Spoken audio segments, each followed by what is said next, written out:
tutorial for my Mirka shawl, which you can see here. This is specifically for the cast on, which is right here, which includes provisional stitches that will later get picked up for the I-cord, and includes the knit front slip back increase, which is used throughout.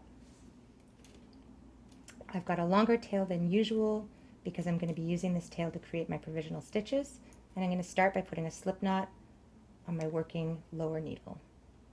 Now I'm going to use the tail to yarn over my back needle, and then I'm just going to cast on as usual using the long tail method to my front needle. I'm going to cast on a second stitch, and then I'm going to yarn over the back needle with just the tail. Cast on 2 more,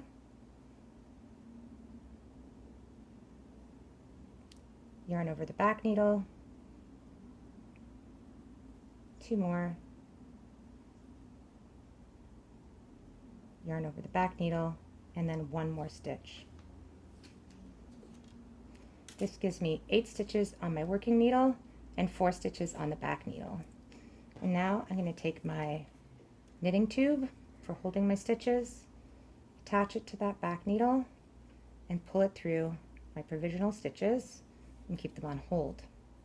For the sake of the tutorial, I'm using a very short piece of cord, but you need to use one at least 64 inches long to make the whole shawl. So I've worked my setup row, and now it's time to start my increases. So this is how you do the knit front slip back increase, which is used throughout the shawl.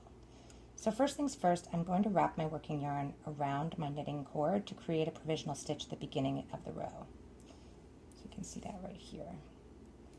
And now I'm going to knit into this stitch, but I won't take it all the way off. I'll take the tip of my needle and insert it into the remainder of the stitch left over here and slip it off. So it's a lot like knit front back, except that you're not doing the back. So I'm not actually knitting the pattern repeat here. I'm just knitting to the end of the row where I can show you the knit front slip back increase one more time. Then I turn my work.